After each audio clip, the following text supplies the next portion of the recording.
네, 오늘 말씀은 예레미야 선지자가 바벨론으로 끌려간 포로들에게 보낸 편지의 내용을 담고 있습니다. 이 시대가 주전 598년 이후쯤인데 이미 유다의 일부분이 바벨론으로 끌려간 때였습니다. 여호야긴 왕은 이미 바벨론에 의해서 폐위당하고 포로로 끌려갔고, 그럴 때 그와 함께 많은 사람들이 포로로 잡혀갔던 것입니다. 이제 유다는 시드기야에 의해서 통치되면서 풍전등화와 같은 상황에 빠져 있었습니다. 이때 3절에 보면 예레미야가 아직 유다에 남아 있었는데요, 이는 엘라사와 그마라를 통해서 포로로 잡혀간 사람들에게 예레미야는 편지를 보내게 되었습니다. 그래서 그들을 사랑하는 마음으로 그 바벨론 땅에서 어떻게 살아가야 되는지에 대한 하나님 말씀을 전하고 있는 것입니다. 그래서 오늘 4절을 보면 만군의 여호와 이스라엘 하나님께서 예루살렘에서 바벨론으로 사로잡혀 가게 한 모든 포로에게, 예루살렘에 남아있는 사람들이 아니라 포로로 잡혀간 사람들에게 하나님의 말씀이 이제 이어지고 있습니다. 하나님께서 포로로 끌려간 사람들에게 어떤 말씀을 하셨을까요? 너희는 이제 끝장이 났도다, 이렇게 말씀하셨습니까? 그러게 말을 빨리 듣지 그랬느냐, 이렇게 말씀하셨습니까? 너무 멀리 왔고 기회가 사라졌다, 이렇게 말씀하셨을까요? 하나님은 포로들에게 그렇게 말씀하신 것이 아니라 정반대의 이야기를 하십니다. 너희가 늦었고 너희가 이제 끝났다가 아니라 너에게 회복이 있을 것이다 라는 이런 소망의 메시지를 오히려 주고 계십니다. 이런 하나님 말씀이 담긴 예레미야의 편지를 오늘 29장을 보면 우리는 한 가지를 분명하게 알게 되는데, 그것은 이 끌려간 포로들이 멸망당할 사람들이 아니라 이들이 오히려 하나님의 남은 자들이었다는 사실을 우리는 편지를 통해서 알게 됩니다. 아직 잡혀감을 면하고 유다에 남아있는 사람들이 그 남은 자가 아니었다는 것이죠. 끌려간 것 같아 보였지만 그들이 남은 자였습니다. 그래서 하나님은 그들이 회복되고 다시 고토로 돌아올 것임을 약속하면서 너희가 남은 자이기 때문에 너희가 어떻게 그 땅에서 바벨론에서 살아가고 준비되어야 되겠는지를 말씀하셨던 것입니다. 여러분, 이처럼 우리가 우리 자신을 바라볼 때는 정말 끝났다고 생각될 때가 있습니다. 현실적으로도 정말 하나님이 징계하셔서 모든 것이 다 사라졌다라고 생각될 때, 신앙적으로도 나는 이제 모든 사역에서 때로는 내려놓음을 당하고 때로는 과거의 열정들을 다 잃어버렸다, 끝났다라고 생각될 때에도 여전히 하나님은 우리에게 말씀하시고 우리를 남은 자로 삼아 주신다는 것입니다. 자, 오늘 말씀을 보면서 몇 가지를 간단하게 살펴볼 텐데요, 우리는 이 유다 백성들이 바벨론에서 남은 자로서 어떻게 살아가라고 당부받았습니까? 오늘 우리도 마찬가지로 이 땅을 살아가면서 남은 자로서 과연 어떻게 살아가라고 하나님께 당부받고 있는지 보면서 오늘 하루를 살아가기를 원합니다. 오늘 우리가 말씀을 보면서 첫 번째로 우리가 보게 되는 것은 무엇이 하나님이 명령하신 삶입니까? 그것은 일상 속의 신앙을 지키며 살라는 하나님의 당부였습니다. 일상을 지키며 살아라. 오늘 5절부터 7절을 보면 너희는 집을 짓고 거기에 살며 텃밭을 만들고 그 열매를 먹으라. 아내를 맞이하며 자녀를 낳으며 너희 아들이 아내를 맞이하며 너희 딸이 남편을 맞아 그들로 자녀를 낳게 하며 너희가 거기에서 번성하고 줄어들지 아니하게 하라.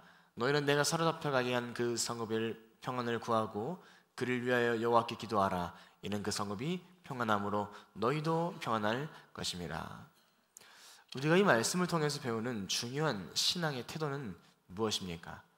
그것은 일상을 지켜야 된다는 이야기였습니다. 하나님은 유다 백성들이 바벨론으로 끌려갔지만 이전과 동일한 모습으로 일상을 지켜나가야 한다고 말씀하셨습니다. 일상을 포기하거나 24시간 성전 안에만 있거나 이제는 그럴 성전도 없죠. 그래서 그렇게 할 것이 아닌 일상을 살아라. 이 포로가 된 유다 백성들은 일상적인 삶을 포기할 수 있는 그런 상황의 사람들이었습니다. 이들이 일상을 포기할 두 가지 가능성이 있었죠. 첫째는 무엇입니까? 이들이 이 바벨론의 삶이 일시적일 것이라고 착각하는 것입니다. 한 1년, 한 2년 정도 있다가 다시 고향 땅으로 돌아갈 수 있겠지. 하나님이 잠깐 우리를 이렇게 하시고 다시 돌아가게 하시겠지. 몇 년만 있다가 다시 돌아갈 건데 뭐하러 열심히 사냐, 이런 태도로 일상을 포기할 수도 있었겠죠. 그러나 하나님은 이들에게 이 포로 생활이 장기화될 것임을 오늘 말씀을 통해서 알려주셨습니다. 우리 이후에 이따 보겠지만 2년, 3년 이게 아니라 70년을 그 땅에서 머무를 것이라고 말씀하신 것입니다. 이처럼 하나님의 징계는 잠깐 우리를 놀라게 하는 것으로만 끝나지 않을 때가 있습니다. 정말 죄의 대가를 철저하게 셈하고 정한 징계의 시간을 모두 채워야만 이제는 하나님의 회복의 때가 나타나는 것이 하나님의 징계의 순간입니다. 그래서 우리가 때로 하나님의 징계를 맛볼 때 하나님을 시험하는 태도로서 징계를 받아서는 안 되는 것이죠. 예컨대 이 정도만 때리고 그만두시겠지 라는 생각으로 회개를 소홀히 하거나 계산하는 태도는 부적절한 것입니다. 그래서 하나님의 징계는 눈속임을 위한 것이 아니라 철저한 회개를 위한 징계라는 것을 알고, 그래서 오늘 이 말씀처럼 우리는 일시적인 것이 아니라 때로는 하나님이 장기적으로 징계를 하신다는 사실을 알 필요가 있는 것입니다.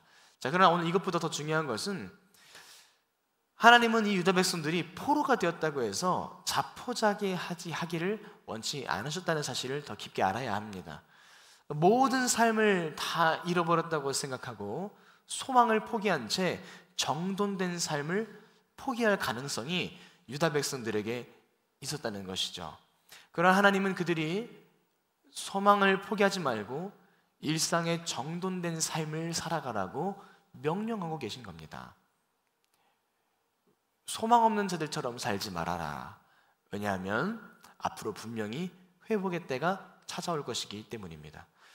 그래서 하나님은 유다 백성이 그 회복의 때가 다가올 때 그때도 유다 백성답게 생존해 있기를 원하셨습니다. 잘 생각해 보면 열심히 일해서 재정을 확보해야 70년의 기간 동안 생존할 수 있지 않겠습니까? 또한 그들이 유대민족으로서의 일상을 지켜야 70년이 지나고 난 다음에도 유다민족으로 남아있을 수 있을 것입니다. 그래서 하나님은 이들이 일상을 철저히 지키라고 말씀하신 것이죠. 오늘 바벨론과 같은 이 세상을 살아가는 여러분, 우리 모두도 이 말씀을 적용할 수 있습니다. 물론 우리는 죄로 인해서 이 세상에 보내진 것은 아니죠. 이 바벨론 포로 생활을 하는 유다 백성과는 분명히 다른 경우이기는 하지만 우리는 세상에 포로로 잡혀온 사람들이 아니라 오히려 보냄받은 정복자들입니다. 그러나 그럼에도 우리는 오늘 말씀과 같이 어떠한 태도로 살아가야 될지 유다 백성과 같은 명령을 받은 사람들입니다. 바로 이 땅에서 일상의 삶을 성실히 살라는 명령을 받았다는 것이죠. 하나님은 우리가 이 세상에서 성실하게 일상을 살아야 된다고 말씀하십니다. 왜냐하면 첫째로 우리는 이 땅에서 잠깐만 살 사람들이 아니기 때문입니다. 우리가 1, 2년만 살다가 천국에 갈 사람들이 아니죠. 나중에 천국에 갈 사람들이라고 해서 오늘 이 땅의 삶을 살지 않는 것은 아닙니다. 유다 백성이 70년간 바벨론에서 살았던 것처럼 우리도 70년 이상을 이 땅에서 살아가야 합니다. 바로 천국으로 갈 수 없습니다. 그래서 하나님은 현실을 살라고 말씀하신 거죠. 간혹 신앙생활 하다 보면 나는 이 땅에 소망을 두지 않습니다, 나는 천국에만 소망을 둡니다 라고 말하시는 분들이 있습니다. 그러한 지향은 좋은 것이지만 그러나 이 땅에서의 삶을 등한히 한 채 천국만 바라본다면 그것은 하나님이 원하시는 삶이 결코 아니라는 것이죠. 이 땅의 삶을 자포자기하고 포기한 사람들도 있습니다. 그래서 이 땅의 삶은 너무 힘겹고 어렵다고 생각하여 포기한 채 신앙으로 도피하는 사람들도 많이 있었습니다. 그것이 오늘날 한국교회의 문제이기도 했었죠. 그러나 그건 하나님이 원하시는 바가 결코 아니라는 겁니다. 하나님은 우리를 보내신 이 세상에서 성실하게 일하고 성실하게 일상을 읽어 나가기를 기대하십니다. 직장에서 일을 하고 학교에서 공부를 하고 또 가정을 잘 돌보는 이 일련의 일상을 하나님이 우리에게 명령하셨다는 것이죠. 왜냐하면 그래야 우리가 나중에 하나님의 계획하신 때가 찾아와도 그분이 계획하신 때에 합당하게 응답할 수 있기 때문입니다. 조금 더 보면 우리가 왜 현실의 삶에 최선을 다해야 합니까? 왜냐하면 현실의 삶에 최선을 다할 때 그럴 때 영적인 거룩도 유지할 수 있기 때문이죠. 예루살렘에서의 일상의 루틴과 똑같은 루틴으로 바벨론에서 살아갈 때 그들은 여전히 유대인으로 남을 수가 있었습니다. 6일 동안 열심히 일하고 7일째 안식일을 지키고 그들이 예루살렘에서 했던 것처럼 열심히 일했던 모양대로 바벨론에서 일했을 때 그들은 유대인으로 남을 수가 있었던 것입니다. 우리가 착각하는 것이 있는데 24시간 교회에 나와 있어야만 거룩을 지킬 수 있다는 생각이 우리의 착각입니다. 사실은 그렇지 않죠. 24시간 교회에 있을 때의 영성이 지켜지는 것이 아니라 일상의 루틴을 지킬 때, 삶의 루틴을 지킬 때, 일의 루틴, 공부의 루틴, 가정생활의 루틴을 지킬 때 그제서야 거룩한 삶과 백성으로서의 구별된 삶을 살 수 있다는 것입니다. 쉽게 말하면 노동하고 부지런히 살 때 우리의 삶이 정리가 되고 그 삶의 영성이 깃들게 된다는 것이죠.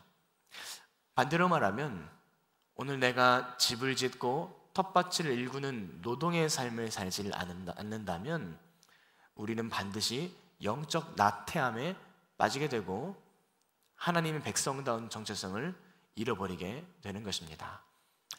한번 돌아보시기를 바랍니다. 할 일이 아무것도 없고 한가하고 시간이 많고 그런 어떤 방학이나 휴가의 기간에 여러분 우리의 영성이 좋던가요? 영성이 잘 지켜집니까? 아니면 너무 바빠서 눈코 뜰 새 없을 때, 그러나 그 가운데 시간을 쪼개어서 일하고 하나님을 찾고 이렇게 새벽을 깨우며 기도하고 사역하고 그러면서 또 바쁜 직장 생활을 하고 이럴 때 영성이 깊었습니까? 우리는 당연히 후자였다라는 것을 현실의 일상을 통해서 깨닫게 되죠. 우리의 영성이라는 것은 산속에서 하나님만 바라볼 때 싹 트는 것이 아니라 바쁜 일상 속에서 현실 가운데에서 자라나는 것이기 때문입니다. 하나님은 성실함으로 살아가는 사람들에게 기름을 부으시고 그리고 그들의 성실한 일상 가운데 하나님의 나라를 나타내시는 분이라는 것이죠. 그래서 바울도 이와 같이 당부했습니다. 데살로니가후서 3장 10절에 우리가 너희와 함께 있을 때에도 너희에게 명하기를 누구든지 일하기를 싫어하거든 먹지도 말라 하라 하였더니 우리가 들은즉 너희 가운데 게으르게 행하여 도무지 일하지 아니하고 일을 만들기만 하는 자들이 있다 하니 이런 자들에게 우리가 명하고 주 예수 그리스도 안에서 권하기를 조용히 일하며 자기 양식을 먹으라 하노라. 바울은 초대교회 성도들의 문제가 곧 오실 주님을 너무 의식한 나머지 일상을 포기한 사람들이 있었다는 문제를 지적했습니다. 그러나 진짜 그리스도인의 삶은 일상을 성실히 살아가는 사람들임을 역설했다는 것이죠. 일하라, 공부하라. 그런 의미에서 오늘 하루 우리가 공부하고 일하는 모든 일상을 하나님을 향한 예배로 여겨야 할 것입니다. 우리 때 청년분들이 이렇게 일하다가 퇴직하고 퇴직급여를 받으며 지내시는 분들도 있을 텐데 퇴직급여를 받는 것은 좋은 것이지만 그러나 그것을 악용해서 일하기를 게을리하는 태도는 옳지 않을 것입니다. 하나님이 언제 우리의 삶에 임재하십니까? 일할 때입니다. 공부할 때입니다. 일상을 지켜나갈 때입니다. 그럴 때 하나님은 임재하시고 우리의 삶 가운데 역사하시죠. 하나님의 임재연습이라는 책을 쓴 로렌스 형제도 그가 이야기하기를, 그는 기도하는 시간뿐만 아닌 설거지하고 노동하는 일상 가운데 하나님의 깊은 임재를 경험했다고 말했습니다. 성경적인 죄 가운데 우리가 간과하기 쉽지만 아주 강력한 죄가 있다면 그것은 바로 게으름이라고 합니다. 그래서 서구권 그리스도인들은 게으름을 7대 죄악 중에 하나라고도 이렇게 여기죠. 게으르면 절대로 영적일 수 없습니다. 일상을 살지 않으면 절대로 하나님을 가까이 할 수가 없다는 것이죠. 여러분, 게으름으로 이 땅에서의 일과를 놓치고 있는 우리들은 없습니까? 불성실함으로 내게 맡겨진 일들을 소홀히 감당하는 사람들은 없습니까? 그것이 바로 내 영성이 무너진 원인이었음을 기억하세요. 우리 비전 트립 이후에 우리 선교 팀원 여러분들이 계실 것입니다. 일상을 회복하시기를 바랍니다. 일하는 일상을 어려워하지 마세요. 선교지가 좋았다, 다시 일터로 나가야 된다니 너무 슬퍼요 주님, 그게 아니라 오히려 일상이 있기에 여러분의 비전과 영성이 유지될 수 있다는 사실을 기억하세요. 일상이 있기 때문에 선교지에서 얻었던 은혜가 유지될 수 있다는 사실을 기억하세요. 일상 때문에 은혜를 잃어버린다는 것은 거짓말이고 마귀의 속임수입니다. 정리하겠습니다. 하나님 오늘 말씀을 통해서 우리에게 일상을 회복하라, 일상을 유지하라, 열심히 일하고 열심히 일하라. 여러분, 이 말씀을 품고 오늘 일상을 회복하셔서 그 가운데 깃드는 영성을 경험하시기를 바랍니다. 오늘 말씀을 통해 두 번째로 우리에게 말씀하시는 것은 진짜 소망을 잃어버리지 말라는 것입니다. 참된 소망. 오늘 하나님은 유다 백성들에게 거짓 선지자를 주의하라고 또다시 말씀하십니다. 8절과 9절에 그 말씀이 적혀 있는데요, 9절에 내가 그들을 보내지 아니하였어도 그들이 내 이름으로 거짓을 예언함이라 여호와의 말씀이니라. 왜 거짓 선지자를 주의하라 하셨습니까? 그들이 바벨론에서도 또 거짓말을 할 것이기 때문이었습니다. 평화롭게 나의 일을 하며 성실하게 텃밭을 갈아라, 이러한 하나님 말씀에 반대되는 메시지를 내어놓을 거라는 것이죠. 예컨대 가령 반란을 일으키자, 도망치자, 이런 선동적인 메시지를 거짓 선지자들이 낼지도 모르는 일이었습니다. 실제로 이 당시 주전 594년경에는 바벨론 왕실 내부에 분열의 조짐이 있었다고 합니다. 역사적으로 말이죠. 그래서 바벨론 사회가 어수선했기 때문에 이 틈을 타서 바벨론의 속국이 된 민족들이 반란을 일으키는 일들이 종종 예고되었었습니다. 그래서 이때 유다 백성들도 똑같은 생각을 품을 수 있었겠죠. 어쩌면 우리가 반란을 일으키면 여기서 벗어날 수 있지 않겠냐, 포로 생활에서 벗어날 수 있지 않겠느냐라는 기대감이 있었을 것입니다. 바로 그 기대감을 거짓 선지자들이 이용할 수 있었다는 것이죠. 시국의 흐름을 봐서 하나님의 말씀을 빙자하여 사람들을 속일 수 있었습니다. 그러나 만약 유다 백성들이 그 거짓말에 속아서 반란을 꾀하거나 바벨론에서의 삶을 불성실하게 살아갔다면 어떻게 됐을까요? 이들은 반란을 일으켰다면 살아남지도 못했을 것이고, 또 얼마 후에 바벨론에서 나올 것이라는 마음 때문에 가난한 형편에 스스로를 내몰았을 것입니다. 그래서 결국에 70년 이후에 고향으로 돌아갈 기회가 생겨도 고향으로 돌아갈 경비를 마련하지 못하는 그런 준비되지 못한 유대 백성들이 될 수 있었겠죠.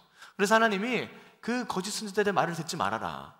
그래서 너희가 이 땅에서 재물을 모으지도 못하는 일이 있을까 두렵다. 너희가 헛된 반란을 일으킬까 걱정이 된다. 그래서 거짓 선지자를 통한 헛된 소망을 품지 말라고 당부하셨던 것입니다. 그래서 하나님은 오늘 그 거짓 선지자들의 거짓 회복의 메시지 대신 70년이라는 기간을 제한으로 두셨습니다. 10절을 보니까 여호와께서 이와 같이 말씀하시니라. 바벨론에서 70년이 차면 내가 너희를 돌보고 나의 선한 말이 너희에게 성취하여 너희를 이곳에서 돌아오게 하리라. 하나님은 거짓 메시지의 거짓 소망 대신 진짜 소망을 주십니다. 그것은 70년의 기간이었습니다. 하나님은 비록 70년이라는 긴 징계의 기간을 분명하게 말씀하셨지만, 그러나 그 70년의 기간이 징계만이 아닌 것은 70년 이후에 반드시 회복이 있을 거라는 약속이 함께 있기 때문입니다. 이처럼 하나님은 징계 가운데에도 우리에게 참된 소망을 주시는 분이십니다. 회복을 약속하시는 분이라는 거예요. 고난이 끝이 아니다. 고난은 목적이 있는 과정이다. 하나님이 그 소망을 주셨다는 것입니다. 오늘 우리가 이 땅의 삶을 살아갈 때 때로는 5년, 10년, 30년에 달하는 긴 징계의 시간, 고난의 시간이 있을지도 모르겠습니다. 그러나 하나님 말씀하십니다. 그것은 너희를 괴롭히기 위한 심판과 징계가 아니라 회복을 위한 과정이다. 하나님이 왜 우리의 삶에 그 긴 시간에 어려움을 허락하십니까? 하나님이 왜 이스라엘 백성을 40년간 광야에서 방황하게 하셨습니까? 그들을 저주하기 위함이었습니까? 그게 아니었다는 거예요. 그들을 연단하시고 훈련하셔서 마침내 때가 되었을 때 40년이 차고 70년이 찼을 때 그들이 가나안을 정복할 수 있는 정복자가 되게 하기 위해서, 그들이 다시 고향 땅으로 돌아가 다시 하나님의 민족이 되게 하기 위해서 하나님은 그 40년과 70년이라는 훈련의 기간을 허락하셨다는 것입니다. 다시 말합니다. 고난은 그것으로 끝이 아니라 목적이 있는 과정임을 기억하라는 것이죠. 이것이 참된 소망입니다. 단지 사람의 귀를 기분 좋게 해줄, 조금 있으면 좋아질 거야, 어떻게 하나님이 해주시겠지, 그것이 아니라, 그것이 소망이 아니라 하나님이 그분의 때에 우리에게 회복과 소망을 주실 것이다. 하나님이 우리의 삶에 반전을 주실 것이다. 지금은 징계와 같지만 그러나 연단이며 이 연단 끝에 우리가 하나님 뜻에 합당하게 쓰이게 될 것이다. 이 말씀이 우리를 향한 진정한 소망인 것입니다. 여러분, 지금 어떠한 긴 어려움의 시기를 겪고 계세요? 정말 현실에서의 어려움이 길어지는 분들도 있을 것입니다. 어떤 사람에게는 재정의 연단을, 관계의 연단을, 어떤 사람에게는 여러 가지 질병을 통한 연단이 있을 것입니다. 길어질 수 있지만 그러나 하나님은 그 끝에 여러분을 가나안의 정복자로 쓰시는, 고향 땅으로 돌아가는 남은 자로 쓰시는 영광을 약속하셨다는 거예요. 신앙적으로도 고난이 길어지시는 분들이 있을 겁니다. 하나님과의 관계가 소원하여서 목마름이 길어지는 사람들, 예전에는 하나님께 쓰임받았던 것 같은데 지금은 쓰임받지 못해서 마음이 괴롭고 섭섭한 그 긴 기간에 여러분들, 그러나 기억하세요. 그 시간은 끝이 있고 다시 하나님 여러분을 들어 사용하실 거라는 것입니다. 시편 66편 10절부터 12절에 이렇게 말씀했습니다. 하나님이여, 주께서 우리를 시험하시되 우리를 단련하시기를 은을 단련함 같이 하셨으며 우리를 끌어 그물에 걸리게 하시며 어려운 짐을 우리 허리에 메어 두셨으며 사람들이 우리 머리를 타고 가게 하셨나이다. 우리가 불과 물을 통과하였더니 주께서 우리를 끌어내사 풍부한 곳에 들이셨나이다. 우리가 때로는 하나님께 그물에 걸리는 것 같은, 어려운 짐을 허리에 메이는 것 같은, 사람들이 우리의 머리를 밟는 것 같은 그런 인생의 시간들을 경험하고는 합니다. 그러나 우리가 깨닫는 것은 그것이 우리를 향한 하나님의 연단이요 은을 단련함 같은, 우리를 정말 순전한 믿음으로 만드시는 연단이었다는 사실. 결국에 하나님이 우리를 물과 물에서 끌어내어 풍부한 곳으로 들이신다는 이런 소망의 메시지가 방금 읽었던 이 시편의 말씀인 것이죠. 여러분, 처음부터 끝까지, 오늘 예레미야서의 처음부터 끝까지 그들을 향한 어떤 심판의 메시지, 회개의 촉구, 때로 매서운 징계, 이 모든 상황은 처음부터 끝까지 무엇을 바라보는 것이었습니까? 그들을 향한 하나님의 미래와 희망, 그들에게 회복을 주실 하나님의 마음이 모든 메시지 가운데 있었던 것입니다. 여러분, 우리는 이 사실을 믿어야 합니다. 오늘 여러분의 고난, 환난 가운데에도 여전히 하나님의 회복이 담겨 있다는 사실을 기억하세요. 여러분을 향한 마음은 미래와 희망이라는 사실입니다. 하나님 오늘 현재 유다 백성들에게 이 소망을 주기를 원하십니다. 소망을 품고 이 연단의 기간을 인내하라. 하나님의 소망을 품고 연단의 기간을 잘 견디고 이 광야를 50점짜리가 아니라 100점짜리 시험으로 통과해 내기를 원하시는 것이죠. 여러분, 오늘 우리 모두가 경험하는 인생의 환난과 시험을 믿음과 소망을 가지고 100점짜리로 통과하는 우리 모든 인생이 되기를 바랍니다. 마지막으로 하나님은 그래서 왜 이들에게 소망을 주십니까? 소망이 있어야 하나님께 다시 간구할 수 있기 때문입니다. 마지막으로 하나님이 우리에게 주시는 삶의 태도는 기도의 삶을 잃어버리지 말라는 것입니다. 12절에 너희가 내게 부르짖으며 내게 와서 기도하면 내가 너희들의 기도를 들을 것이요 너희가 온 마음으로 나를 구하면 나를 찾을 것이요 나를 만나리라. 이것은 여호와의 말씀이라. 나는 너희를 만날 것이며 너희를 포로된 중에서 다시 돌아오게 하되 내가 쫓아보냈던 나라들과 모든 곳에서 사로잡혀 있던 떠났던 그곳에서 돌아오게 하리라. 이것은 여호와의 말씀이니라. 오늘 본문의 어떤 특별한 기도 제목은 하나님은 파격적이게도 바벨론을 위하여서도 기도하라고 하셨다는 것이었습니다. 하나님은 유다 백성들에게 소망을 주시면서 너희가 그곳에서 기도하는 삶을 살아야 된다라고 말씀하셨는데요, 그 기도의 제목 중에 하나는 바벨론을 위한 기도였습니다. 그래서 바벨론을 위해 기도하며 이 바벨론에 평안이 있게 함으로써 유다 백성들도 평안함을 누리게 하라는 것이었죠. 그래서 이런 비슷한 맥락이 신약 성경에도 등장합니다. 디모데전서 2장 1절부터 2절에 그러므로 내가 첫째로 권하노니 모든 사람을 위하여 간구와 기도와 도구와 감사를 하되 임금들과 높은 지위에 있는 모든 사람을 위하여 하라. 이는 우리가 모든 경건과 단정함으로 고요하고 평안한 생활을 하려 함이라. 그래서 바벨론을 위해 기도하라는 말씀과 똑같죠. 바벨론을 위해 기도할 때 백성들의 삶이 평안할 수 있었던 것처럼 오늘 우리도 마찬가지입니다. 그래서 기도하되 이 나라와 우리의 이 사회를 위해서 기도함으로써 그리스도인들도 평안을 누릴 수 있도록 기도하라. 이것이 첫 번째 기도의 부르심이라면, 또 하나는 하나님이 우리 이 땅에서 하나님께 기도하기를 그치지 말라고 하십니다. 하나님은 유다 백성들이 기도하기를 원하셨습니다.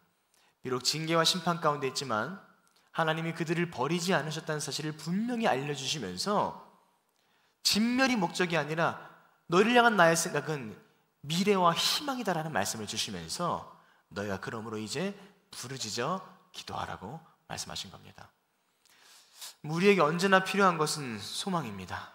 하나님에 대한 소망. 그 소망을 가지고 하나님께 간구하는 것을 원하십니다. 하나님이 왜 유다 백성에게 기도하라고 말씀하셨습니까? 왜냐하면 하나님이 진정 그들에게 원하신 것은 심판으로 진멸하시는 것이 아니라 그들과 다시 교제하며 화목하기를 원하셨기 때문입니다. 화목을 원하십니다. 그래서 기도하라 하신 것이죠. 하나님 오늘 여러분을 버리신 것이 아니라 여러분을 다시 화목하게 초대하셔서 그분과 교제하게 하기를 원하십니다. 그것이 하나님의 최종적인 뜻이라면 오늘 이 땅을 살아가는 오늘의 우리도 그 뜻에 합당하게 기도하며 그분과 교제해야 되겠죠. 소망을 품고 온 마음으로 하나님을 구할 때 하나님은 달려오시겠다고 약속하셨습니다. 그럼 여러분, 오늘 우리가 이 땅을 살아갈 때, 하루를 살아갈 때 잊지 말아야 될 것은 바로 온 마음으로 기도하라, 하나님을 구하라. 그러면 찾고 만나게 될 것이다. 때로 심판 가운데 있으십니까? 징계 가운데 있습니까? 그럼에도 우리가 할 것은 소망을 품고 오늘도 하나님을 구하는 것입니다. 그래서 오늘 여러분, 소망을 품고 기도할 제목들을 오늘 정해 보시기를 바랍니다. 여러분의 일상에서 어떤 소망을 품고 무엇을 위해 하나님께 간구하시겠습니까? 여러분의 직장 생활을 위해서, 여러분의 학업을 위해서, 여러분의 가정을 위해서 기도하시되 하나님이 내 일상 가운데 함께 해주시기를 간절히 구하시기를 바랍니다. 때로 내가 하나님께 멀어져서 징계받고 있다고 생각되시는 분들이 있다면 하나님을 구하면서 그분과의 관계 안에서 다시 내 안에 하나님의 임재가 회복되기를 간구한다면 하나님이 그분의 회복의 때에 반드시 그분의 임재를 허락하실 줄로 믿습니다. 말씀을 정리하겠습니다. 일상의 신앙을 회복하십시오. 일상을 잃어버리지 마시고 일상 가운데 성실함으로 하나님과 동행하십시오. 구원의 소망을 잃어버리지 않고 기도함으로 오늘 하루를 이겨낼 힘을 얻는 이 새벽이 되기를 바랍니다. 하나님 감사합니다. 오늘 말씀을 통해서도 우리가 일상을 살아가야 됨을 깨닫습니다. 게으르지 않게 하여 주시고 일상을 통해 주시는 우리에게 주신 일들과 공부와 가정을 돌보는 사명을 잘 감당하게 하여 주시옵소서. 일상 가운데 우리가 하나님을 경험하게 하시고 또한 그 가운데 소망을 품고 하나님께 기도하는 우리 모든 예인의 성도들이 되게 하여 주시옵소서. 예수님의 이름으로 기도드립니다. 아멘. 함께 우리 기도하겠습니다. 오늘